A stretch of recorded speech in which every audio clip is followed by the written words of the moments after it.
इस कार्यक्रम के प्रायोजक कृषि एवं किसान कल्याण मंत्रालय एवं कृषि सहकारिता एवं किसान कल्याण विभाग।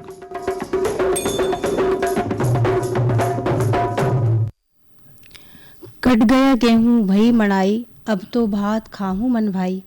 खेती करे सो खाए, बिना करे सो पछताए। सूखे खेत जो हल चलवाए, खरीफ में बम्पर पैदावार पाए। इन्हीं पंक्तियों के साथ स्वागत है आप सभी किसान भाइयों बहनों का कार्यक्रम किसानवाणी में। और कार्यक्रम किसानवाणी सुन रहे सभी भाइयों बहनों को शैलेंद्र भैया और शिवकली बहन की राम राम। किसान भाइयों, अभी हाल ही में सभी भाइयों की रबी फसल की कटाई बंधाई और गाहनी मिशनी वगैरह लगभग पूरी हो चुकी है ना।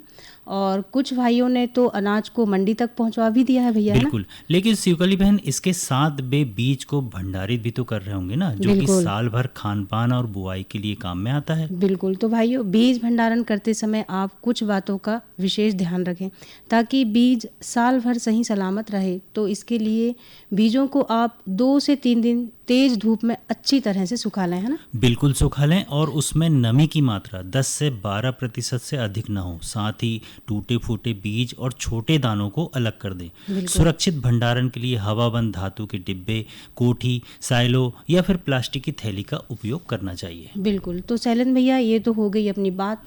और अब ये जान लेते हैं कि आज की किसान वाणी में क्या क्या होने वाला है ना।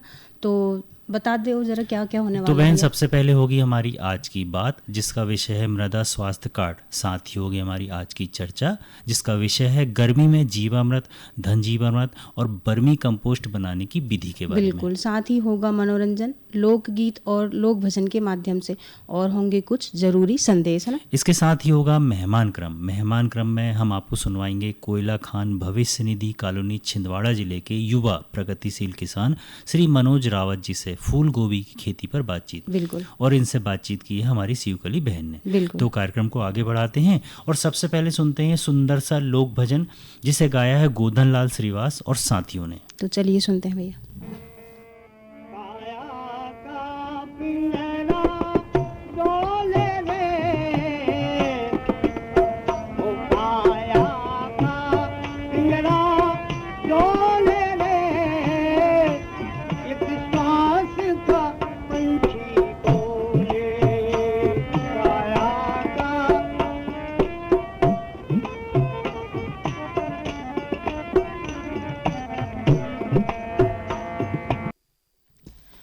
तो इस गीत के बाद चलिए किसान भाइयों बहनों, अब बारी है आज की बात की, जिसका विषय है मृदा स्वास्थ्य कार्ड। शैलेंद्र भैया, मृदा स्वास्थ्य कार्ड भारत सरकार की एक प्रमुख योजना है जो कि 19 फरवरी 2015 को शुरू की गई है ना। और भैया, ये एक मुद्रित रिपोर्ट है जो किसानों को उनकी मिट्टी के पोषक तत्वों की जानकारी देती है। बिल्कुल शिवकली बहन, मिट्टी में प्रमुख 12 तरह के पोषक तत्व होते हैं, जैसे कि nitrogen, phosphorus, potassium, calcium, magnesium, sulphur, iron, zinc, manganese, copper, boron और मोलिब्डेनम। ये सभी पोषक तत्व पौधों के विकास के लिए बहुत ही महत्वपूर्ण होते हैं। बिल्कुल शरण भैया, कई बार होता ये है कि हमारे खेत की मिट्टी से इनमें से कई पोषक तत्व ऐसे होते हैं जो गायब ही हो जाते हैं ना। और नतीजा ये होता है भैया कि फसल की पैदावार जो है वो घटने लगती है। ऐसे में हमको और हमारे किसान भाइयों को नुकसान का सामना करना पड़ता है ना। इसीलिए तो शिवकली बहन, हमको और हमारे सभी किसान भाई बहनों को खेत की मिट्टी की जांच करवाना चाहिए और मृदा स्वास्थ्य कार्ड भी बनवाना चाहिए, ताकि हमको पता चल सके कि हमारी मिट्टी में कौन से पोषक तत्वों की कमी है और कौन से पोषक तत्वों की कमी नहीं है। बिल्कुल।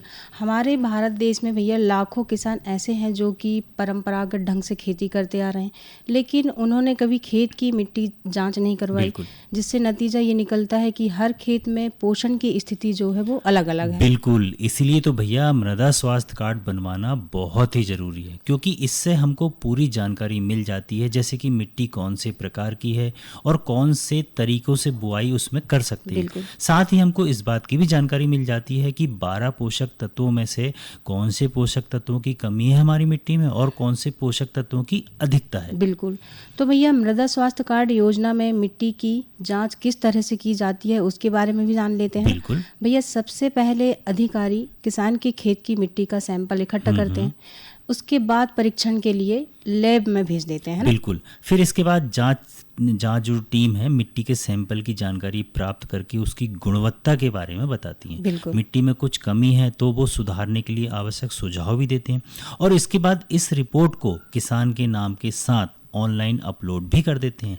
तो इस रिपोर्ट को हम ऑनलाइन भी देख सकते हैं। बिल्कुल देख सकते हैं भैया।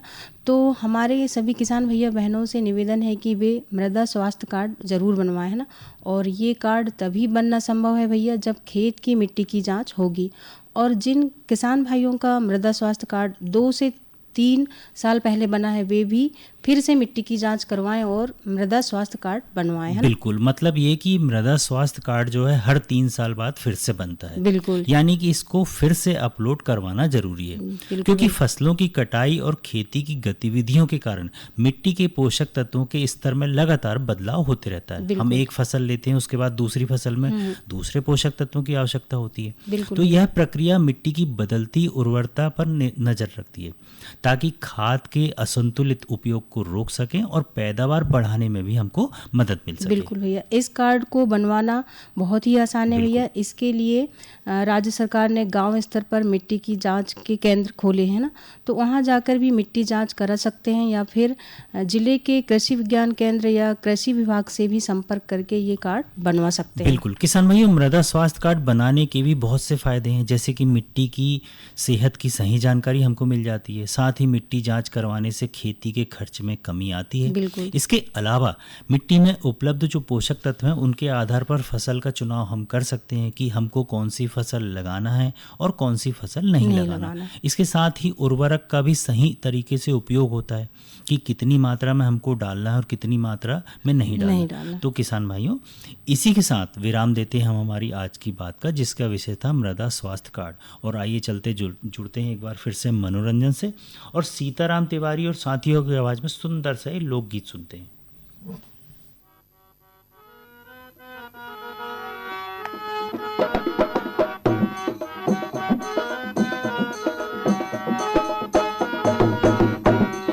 राजा जगत से बावली घूमा, भैया राजा जगत से बावली घूमा।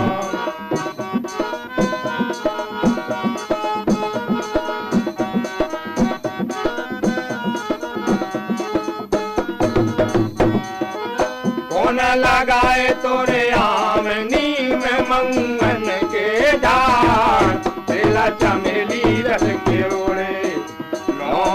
के झाड़ लाए जल के झाड़, कोना खोदाए गढ़ सगरी को कर है पान को करे स्नान, राजा जगत से बावली घूमा।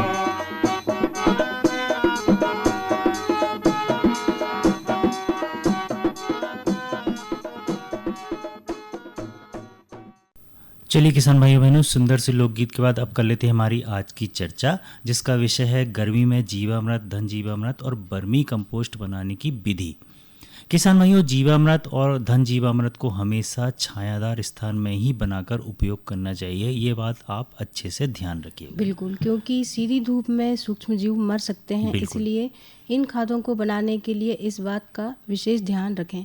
साथ ही बर्मी कंपोस्ट के लिए गोबर पत्तियों के मिश्रण में केचुए छोड़ने के बाद उसमें नमी बनाए रखना जरूरी है ना। तो चलिए किसान भाइयों, अब हम जीवामृत बनाने की विधि के बारे में जान लेते हैं। खासकर गर्मियों के दिनों के लिए भाइयों, गर्मियों में जीवामृत तेजी से बनता है लेकिन खराब भी उतनी ही जल्दी हो जाता है, इसलिए कुछ बातों का ध्यान हमें रखना होता है। बिल्कुल किसान भाइयों, लगभग 1 एकड़ खेत के लिए जीवामृत बनाने के लिए कौन कौन सी सामग्री होनी चाहिए, तो भैया उसके बारे में भी हम जान लेते हैं। तो इसके लिए हमें सबसे पहले 200 लीटर पानी, 10 से 15 किलो देसी गाय का गोबर, 10 से 15 लीटर गोमूत्र, 1 से 2 किलो गुड़, 1 से 2 किलो बेसन और 1 किलो खेत की मेड़ की मिट्टी की ज़रूरत होती है। बिल्कुल किसान भाइयों, इसके बाद अब हम एक ड्रम में पानी लेकर उसमें गोबर, गोमूत्र, गुड़, बेसन और मिट्टी अच्छी तरह से मिला देते हैं। बस ध्यान इस बात का रखना होता है कि मिश्रण को छायादार स्थान पर ही रखें और फिर जूट के बोरे से ढक देते हैं। दिन में 2 बार यानी कि सुबह और शाम लकड़ी से हिलाते रहना चाहिए। गर्मियों में यह जीवामृत 48 से 72 घंटे में तैयार हो जाता है। बिल्कुल। इसके बाद इसका उपयोग आप 7 दिन के भीतर कर लें। इसे आप सिंचाई के दौरान भी कर सकते हैं या फिर 10% घोल बनाकर छिड़काव कर सकते हैं। इसी तरह अब बात करते हैं हम घन जीवामृत बनाने की विधि के बारे में। बिल्कुल किसान भाइयों, इसके लिए हम 100 किलो देसी गाय का गोबर, गोमूत्र, 2 किलो गुड़, 2 किलो बेसन, 1 से 2 लीटर जीवामृत, 1 किलो मेड़ की मिट्टी ले लेते हैं। सबसे पहले फर्श पर गोबर फैलाकर उसमें गुड़, बेसन, मिट्टी और गोमूत्र मिलाकर अच्छी तरह से मिला लेते हैं। बिल्कुल। इसके बाद ढेर लगाकर छाया में रख देते हैं। बिल्कुल। फिर 21 से 25 दिन बाद यह सूखकर भुरभुरा हो जाता है। किसान भाइयों, इसका बेहतर परिणाम के लिए आप ढेर में गड्ढे करके उसमें जीवामृत का घोल डालकर 7 दिन के लिए छोड़ दें। फिर इसे सुखाकर आप 6 महीने तक के लिए भंडारित कर सकते हैं। बिल्कुल। और किसान भाइयों, अब बात करते हैं बर्मी कंपोस्ट, जिसे कि हम कीचुआ खाद भी कहते हैं। बिल्कुल। बात करें इसकी विधि की तो इसमें सबसे पहले हम बेड तैयार करते हैं। बेड का आकार लगभग 10 से 12 फीट लंबा, 3 से 4 फीट चौड़ा और 1 से 1.5 फीट ऊंचा बेड बना लेते हैं और इस बेड को छायादार जगह पर ही बनाते हैं। बिल्कुल। इसके बाद इसमें हम ताज़ा गोबर का उपयोग नहीं करते हैं, बल्कि 10 से 15 दिन पुराना गोबर का उपयोग करते हैं। बेड पर गोबर, कृषि अवशेष, सब्जियों के छिलके वगैरह की परतें लगा लेते हैं। लगभग 100 किलो गोबर में हम 1 से 2 किलो केंचुए छोड़ देते हैं और गर्मियों में इसकी देखभाल करना भी ज़रूरी होता है। इसलिए बेड को जूट के बोरों से ढक देते हैं और नियमित रूप से पानी का छिड़काव करते रहते हैं ताकि नमी बनी रहे। लगभग 50 से 60% तक की नमी होनी चाहिए। फिर आप देखेंगे कि लगभग 45 से 60 दिन में बर्मी कंपोस्ट बनकर तैयार हो जाती है। तो किसान भाइयों, आप भी इस तरह से खाद को विधिवत रूप से बना सकते हैं और अपनी फसलों के लिए उपयोग कर सकते हैं और पैदावार को भी बढ़ा सकते हैं। तो यहीं पर विराम देते हैं किसान भाइयों हम हमारी आज की चर्चा को, जिसका विषय था गर्मी में जीवामृत, धन जीवामृत और बर्मी कंपोस्ट बनाने की विधि के बारे में। और अब आइए जुड़ते हैं एक महत्वपूर्ण संदेश से। अत्यंत हर्ष के साथ गर्व का अनुभव हो रहा है किसान भाइयों की 11 से 13 अप्रैल 2026 के दौरान मध्य प्रदेश के रायसेन स्थित दशहरा मैदान में कृषि महोत्सव, प्रदर्शनी एवं प्रशिक्षण कार्यक्रम का भव्य आयोजन किया जा रहा है। यह महोत्सव केवल एक आयोजन नहीं बल्कि हमारे देश के लाखों करोड़ों अन्नदाताओं, किसानों के लिए ज्ञान और नवाचार का आदान प्रदान करने के लिए एक सशक्त मंच है, जहां परंपरागत खेती और आधुनिक तकनीक का समन्वय प्रत्यक्ष रूप से देखने का सौभाग्य प्राप्त होगा। किसान भाइयों, आज के बदलते जलवायु में कृषि क्षेत्र में नवीन तकनीकों, वैज्ञानिक सोच और टिकाऊ खेती को अपनाना अत्यंत आवश्यक है। बिल्कुल किसान भाइयों, इस भव्य आयोजन में केंद्र और राज्य सरकार के विभिन्न विभागों, भारतीय कृषि अनुसंधान परिषद, ICAR, कृषि विश्वविद्यालयों, कृषि क्षेत्र से जुड़ी निजी कंपनियों तथा 50 से अधिक किसान उत्पादक संगठनों FPOs की सक्रिय भागीदारी सुनिश्चित की गई है। साथ ही इस आयोजन में बैंक और MSME की भी सहभागिता सुनिश्चित की गई है। किसान भाइयों, इस भव्य कृषि महोत्सव के दौरान हमारे किसान भाई लाइव डेमोन्स्ट्रेशन के माध्यम से नई तकनीकों को समझ सकेंगे, मॉडल प्रदर्शन के जरिए आधुनिक खेती के सफल उदाहरण देख सकेंगे और प्रशिक्षण सत्रों और सेमिनार में भाग लेकर अपना ज्ञानवर्धन कर सकेंगे। बिल्कुल। इस प्रदर्शनी में विशेष रूप से प्राकृतिक एवं जैविक खेती, सूक्ष्म सिंचाई प्रणाली, उन्नत बीज तकनीक, फसल संरक्षण, कृषि यंत्रीकरण जैसे महत्वपूर्ण विषयों पर किसानों को जानकारी प्राप्त होगी। किसानों को यहाँ micro irrigation system, solar pump, poly house और कोल्ड स्टोरेज जैसी आधुनिक तकनीक को नज़दीक से देखने और समझने का अवसर मिलेगा। इसके साथ ही किसान भाइयों, बागवानी, पशुपालन, डेयरी और मत्स्य पालन के क्षेत्र में भी आधुनिक मॉडल और तकनीकों का प्रदर्शन किया जाएगा, जिससे किसानों की आय में वृद्धि होगी। बिल्कुल जी हाँ किसान भाइयों, प्रशिक्षण और सेमिनार के माध्यम से किसानों को उनके सशक्तिकरण के लिए चलाई जा रही कल्याणकारी योजनाओं की जानकारी मिलेगी। इन योजनाओं में PM किसान, PM फसल बीमा योजना, बागवानी मिशन, KCC से साथ ही डिजिटल कृषि मिशन के अंतर्गत किसानों को AI आधारित भारत विस्तार से संबंधित जानकारी और ऐप के उपयोग संबंधी जानकारी प्राप्त करने के सुअवसर प्राप्त होंगे, है ना। बिल्कुल किसान भाइयों, सुरक्षा और समृद्धि के लिए सरकार प्रतिबद्ध है। इसी दिशा में प्रधानमंत्री फसल बीमा योजना के अंतर्गत जागरूकता अभियान, प्रशिक्षण कार्यक्रम और सहायता सेवाएं इस महोत्सव में किसानों के लिए उपलब्ध रहेंगी। यहाँ स्थापित किए जाने वाले परामर्श केंद्रों में प्रशिक्षण सत्रों के माध्यम से किसान विशेषज्ञों से सीधे संवाद कर सकेंगे और अपनी समस्याओं का समाधान भी प्राप्त कर सकेंगे। बिल्कुल जी हाँ किसान भाइयों, इस महोत्सव में किसान उत्पादन संगठनों द्वारा अनाज, मिलेट्स, दालें, मसाले, जैविक उत्पाद, शहद, तेल, गुड़ और अन्य मूल्य वर्धित उत्पादों का प्रदर्शन किया जाएगा, जो किसानों के लिए बाजार से जुड़ने का एक उत्कृष्ट अवसर प्रदान करेगा। खेती में लागत कम हो, उत्पादकता बढ़े और किसानों की आय में वृद्धि हो, इस पर जानकारी देने का पूरा प्रयास किया गया है।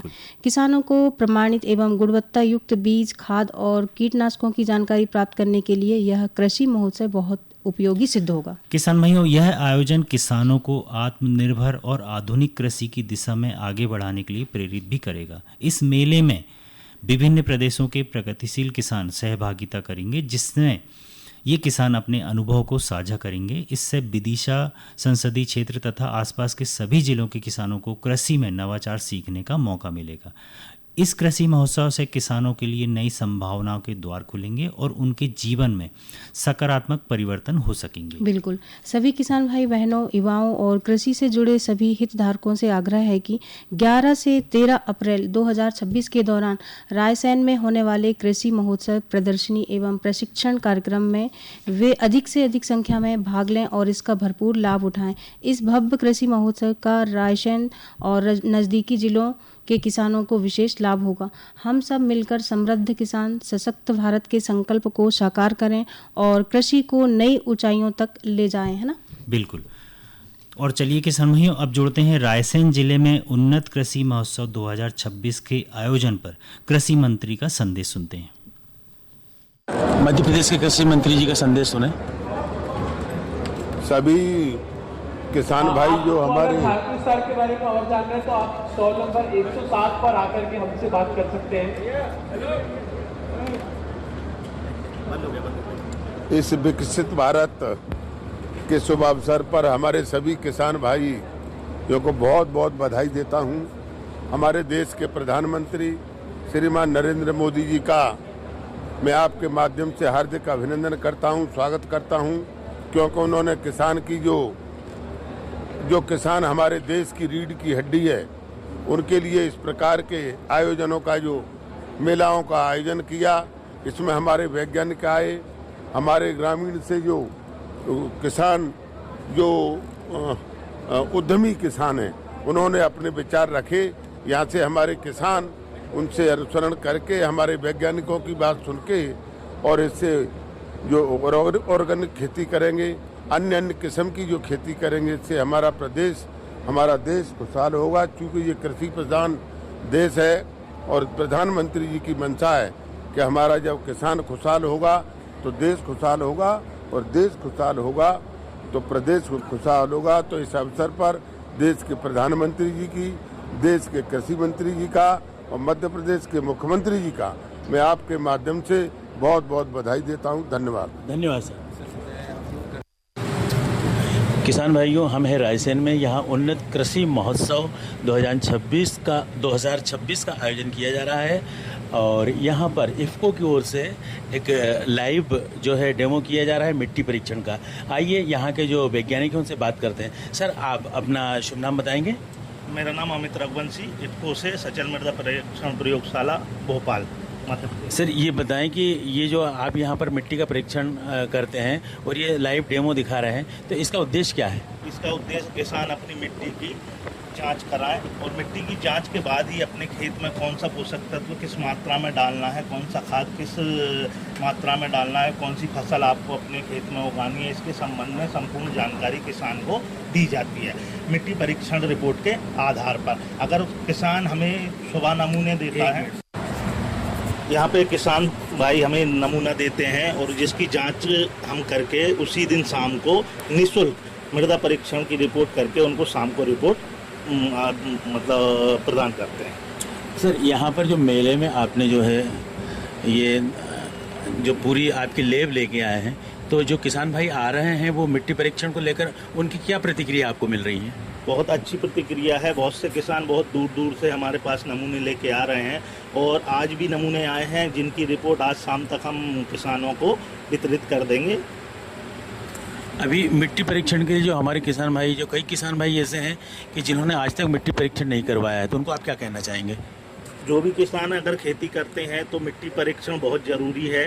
क्या है मिट्टी के अंदर कौन से पोषक तत्व की कमी है, क्या है बीमारी है, क्या चीज़ की कमी है। अगर आप रिपोर्ट नहीं कराएंगे, मिट्टी की जांच नहीं कराएंगे तो आप किस आधार पे मतलब कौन सी चीज़ डालना है। अभी क्या हो रहा है, किसान मतलब अंधाधुंध खाद का उपयोग कर रहा है। जो ज़रूरत है जिस खाद की, वो खाद ना डाल के यूरिया और डीएपी डाल रहे हैं, तो इससे उनको निजात मिल सकती है और अपनी ज़मीन की पोषक तत्व मात्रा को वो पहचान सकते हैं कि हमारे खेत में किस चीज़ की कितनी ज़रूरत है पोषक तत्व की और कितना हम डाल रहे हैं और कितना हमें डालना चाहिए। हम इसमें किसानों को फसल के आधार पे संतुलित मात्रा, उर्वरक संतुलित मात्रा भी देते हैं, जिससे कि आपको जैसे धान की फसल है या गेहूं लगा रहा है किसान या मूंग लगा रहा है तो कितनी मात्रा डालनी चाहिए। सर, आजकल हर क्षेत्र में नैनो टेक्नोलॉजी आ गई है, तो आप बताएं कि खेती किसानी में नैनो टेक्नोलॉजी का कितना महत्व है? जैसे देखिए, नैनो टेक्नोलॉजी में बहुत सारे आजकल बदलाव होते रहते हैं। खेती में भी बदलाव की ज़रूरत है और जो नैनो टेक्नोलॉजी आज हमारे भारत देश में आई हुई है, जिसमें कि नैनो डीएपी है, नैनो यूरिया है, इससे ज़रूरी बहुत किसानों को फ़ायदा होने वाला है। किसान इसको अच्छे तरीके से अगर उपयोग करे, तो जैसे अभी डीएपी का उपयोग कर रहा है तो डीएपी या अधिक मात्रा में यूरिया का उपयोग कर रहा है, जिससे हमारी जो मिट्टी है ना वो भी ख़राब हो रही है। नैनो टेक्नोलॉजी या नैनो उर्वरकों का उपयोग करके हम अपने पर्यावरण को और हमारी मिट्टी की सेहत में भी सुधार कर सकते हैं। नैनो उर्वरक का छिड़काव के द्वारा उपयोग किया जाता है या बीज उपचार के माध्यम से डीएपी, नैनो डीएपी का भी उपयोग किया जाता है, जिससे कि मिट्टी में रासायनिक खाद कम जाता है और 100% उपयोग होता है। बिल्कुल सही बात है। सर, आप एक चीज़ बताएं कि ये जो मेले लगते हैं, कृषि मेले लगते हैं, तो इनसे किसानों को कितना फ़ायदा होता है? जैसे आज ये इतना बड़ा मेला लगा हुआ है, केवल मध्य प्रदेश ही नहीं बल्कि हमारे देश भर के जो है बड़े बड़े कृषि उत्पादक आए हैं, कृषि वैज्ञानिक आए हैं और बड़े बड़े कृषि यंत्र यहाँ पर दिखाए जा रहे हैं, तो इनका कितना फ़ायदा होता है? ये संपूर्ण भारत का मेला है और ये बहुत अच्छी जगह पे और बहुत अच्छा मेला लगा हुआ है। किसान को इसमें हर चीज़ की जानकारी मिलेगी, छोटी से छोटी, बड़ी से बड़ी चीज़ों की जानकारी है। हर कंपनियों के स्टॉल हैं यहाँ पे पूरे भारत के। हर मतलब मशीनरी यहाँ जो आज के युग में काम आने वाली है खेती किसानी में, न्यू टेक्नोलॉजी वाली मशीनें हैं, सारी चीज़ें हैं। जो सरकारी योजनाएँ हैं, मिट्टी परीक्षण है, सरकार की कौन सी योजना, कौन से पे क्या हम ले सकते हैं, सारी योजनाओं की जानकारी किसान को एक ही जगह मिल सकती है। तो इसका उपयोग किसानों को भरपूर करना चाहिए और अधिक से अधिक संख्या में मेले में आना चाहिए। आकाशवाणी भोपाल के ग्राम सभा से बात करने के लिए सर आपका बहुत बहुत धन्यवाद। आइए किसान भाइयों बहनों, अब सुनते हैं मेहमान क्रम।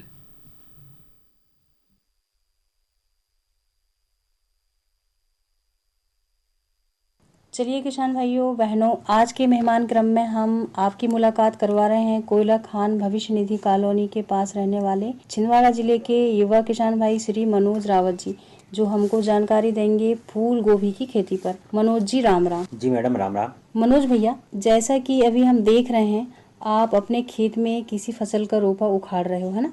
तो भैया आप कहाँ ले जा रहे हो इस रोपा को? शायद रोपने के लिए ले जा रहे हो, तो ये किस फसल का रोपा है? ये फूल गोभी का रोपा है और ये रोपा रोपाई के लिए तैयार हो गया है, तो बस हम इसे अपने खेत में रोपने जा रहे हैं। तो मनोज भैया, इसकी नर्सरी तैयार करने के लिए कितने महीना पहले आपने इनके बीज बोए थे? जी हमने इनको 1 महीना पहले बोया था और अभी ये अच्छे बड़े हो गए हैं, इसलिए इनको हम खेत में रोपने जा रहे हैं। एक बात बताइए, जब आप जिस जगह में इसकी नर्सरी लगाते हैं तो उसके लिए किस प्रकार की तैयारी करते हैं? जी मैडम देखिए, सबसे पहले तो हमको जितनी जगह में बीज बोना है उतनी जगह को अच्छे से बखार कर या फिर कुदाल वगैरह से जमीन को समतल कर लेते हैं। बिल्कुल बिल्कुल। क्योंकि रोपा लगाने के लिए यानी कि इसकी नर्सरी तैयार करने के लिए हमको कम जगह की जरूरत होती है और इसके बाद अच्छी सड़ी वाली गोबर की खाद मिला देते हैं बखरने से पहले। अच्छा, इसको बखरने से पहले आप मिलाते हैं? जी बिल्कुल।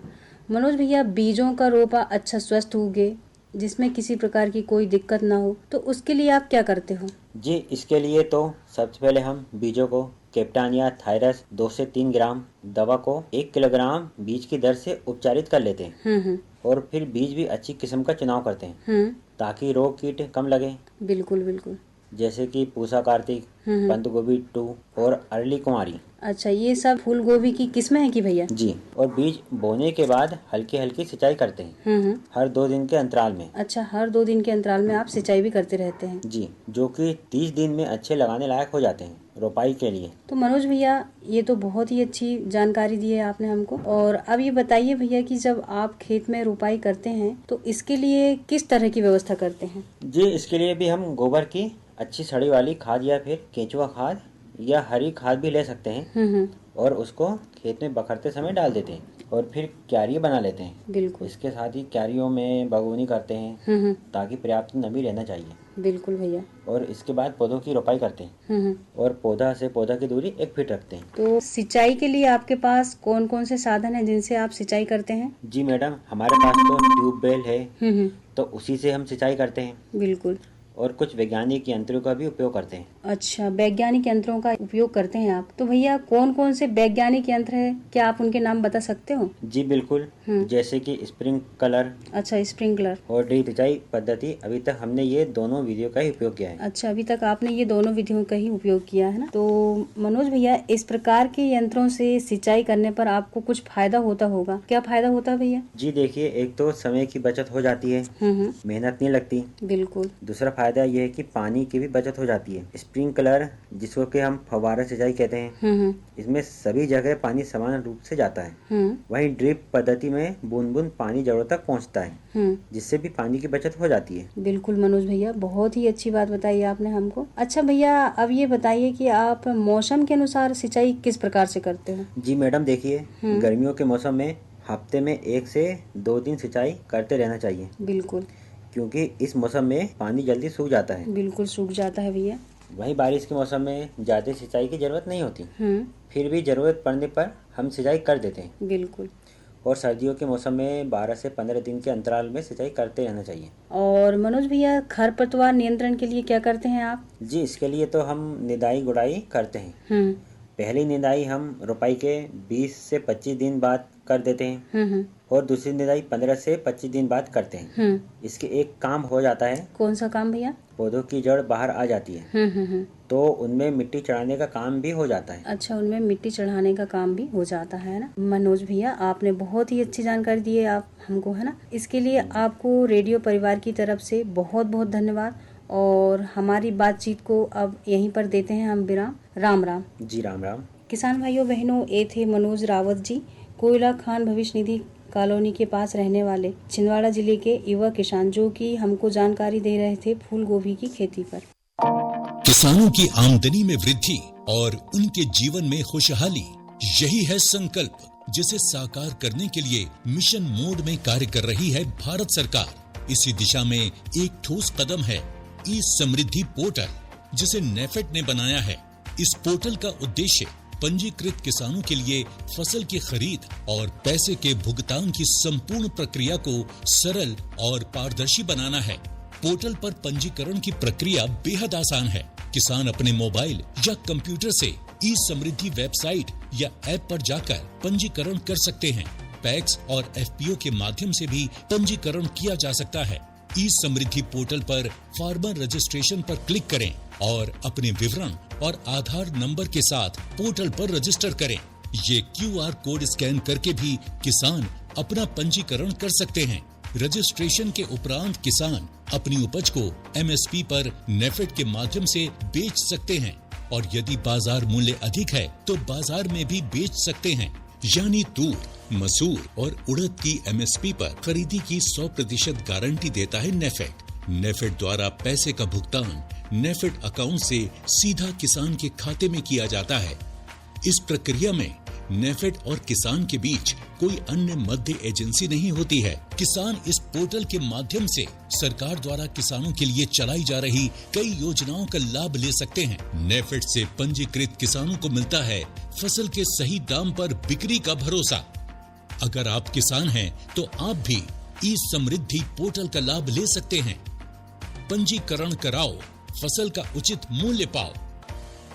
कृपया दिए गए QR कोड को स्कैन करके पंजीकरण कराएं।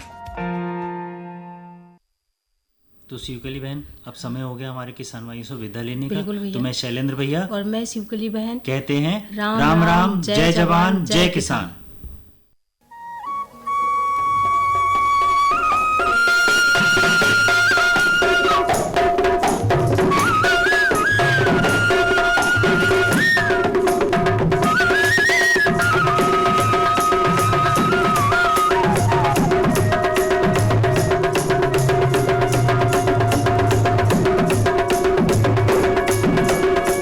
इस कार्यक्रम के प्रायोजक कृषि एवं किसान कल्याण मंत्रालय एवं कृषि सहकारिता एवं किसान कल्याण विभाग।